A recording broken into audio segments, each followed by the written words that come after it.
ودعا بدعوته إلى يوم الدين. أما بعد فأعوذ بالله من الشيطان الرجيم. بسم الله الرحمن الرحيم.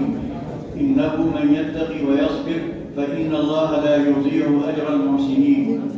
محترم اساتذہ کرام اور عزیز طلباء، کم سے کم وقت میں مختصر سے مختصر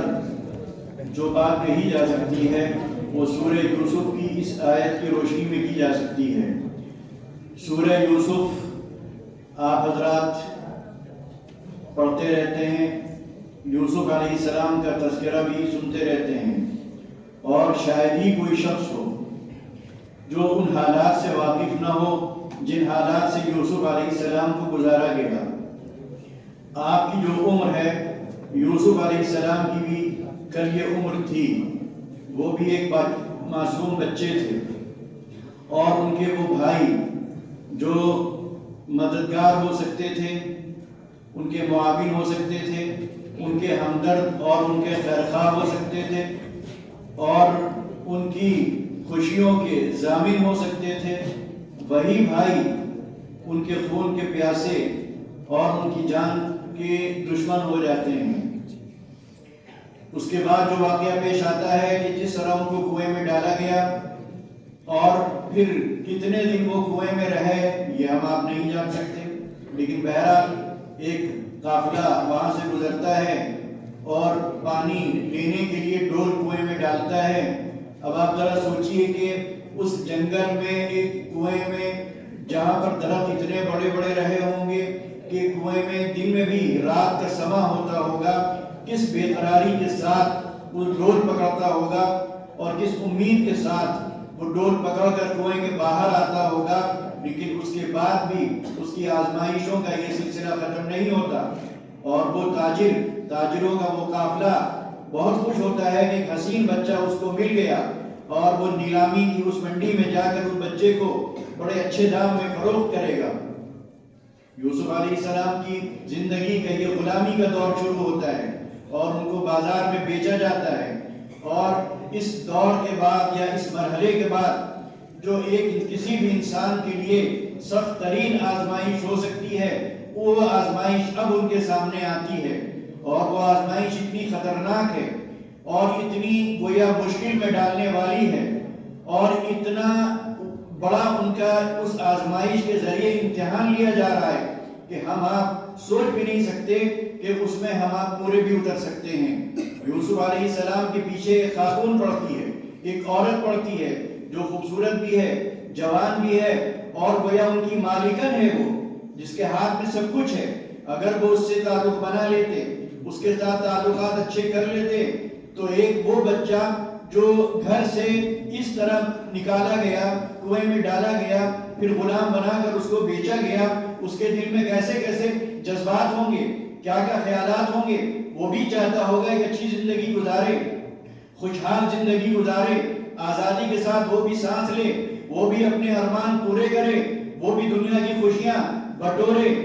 اور اپنے دامن میں ان کے پھول سجائے۔ کیا کیا اس کی تمنائیں ہوں گی، کیسی کیسی اس کے دل میں آرزویں ہوں گی، لیکن یہاں پر جب وہ امتحان اس کے سامنے آتا ہے اور وہ عورت ان کو برگلانے کی کوشش کرتی ہے، تو اس موقع پر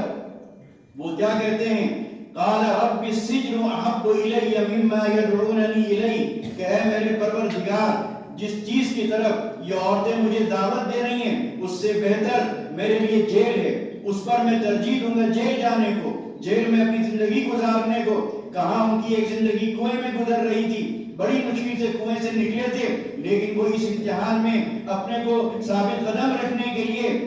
جیل میں جانے کو تیار ہو جاتے ہیں، لیکن وہ کام کرنے پر آمادہ نہیں ہوتے جس سے ان کے لیے ترقی کے دروازے کھل سکتے تھے، خوشحالی کی راہیں نکل سکتی تھیں، اور وہ بھی عیش کر سکتے تھے، وہ بھی محلوں کے مالک ہو سکتے تھے، ان کے ہاتھ میں بھی اقتدار آ سکتا تھا، ان کے پاس بھی ان کو طاقت حاصل ہو سکتی تھی، لیکن انہوں نے ساری چیزیں ترک کر دی، ساری چیزوں کو لات مار دی، دنیا کو ٹھوکر مار دی، اور یہ کہا کہ جس گناہ کی یہ دعوت دے رہی ہیں یا جس گناہ پر یہ مجھے آمادہ کر رہی ہیں، اس گناہ پر میں جیل جانے کو ترجیح دوں گا۔ اور اس کے بعد کیا کہا؟ یہ بھی غور کرنے کی بات ہے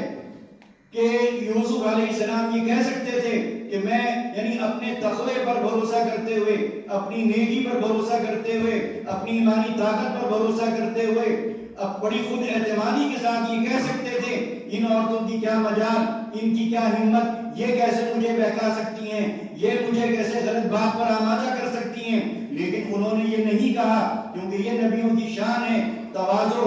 عاجزی، مسکنت اور بے بسی کا اظہار، اور صرف اللہ کی ذات پر بھروسہ اور یہ یقین کہ اللہ ہی بچا سکتا ہے، ورنہ ہم میں اتنی طاقت نہیں، ہمارا ایمان اتنا مضبوط نہیں، ہمارے پاس وہ علم نہیں، ہمارے اندر وہ دینداری نہیں، ہمارے اندر وہ پرہیزگاری نہیں، ہمارے پیچھے شیطان لگا ہوا ہے، کسی وقت بھی وہ ہم کو بہکا سکتا ہے. تو یوسف علیہ السلام نے اس موقع پر یہ کہا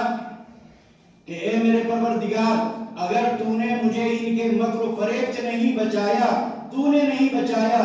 اگر نہیں بچایا تو میں مبتلا ہو سکتا ہوں، میں گناہ میں مبتلا ہو سکتا ہوں، میں غلطی کر سکتا ہوں، میرا دل ان کی طرف مائل ہو سکتا ہے، کیونکہ میں جوان ہوں، میرے بھی جذبات ہیں، میری بھی خواہشات ہیں، میری بھی کچھ تمنائیں ہیں، میرے بھی کچھ شوق ہیں، بحیثیت انسان کے میں اس گناہ میں مبتلا ہو سکتا ہوں، تو ہی مجھے بچا سکتا ہے. تو یہ آیت انہو من یتقی ویصبر ہمیں یہ پیغام دیتی ہے کہ جس طرح یوسف علیہ السلام کو امتحانات سے گزارا گیا،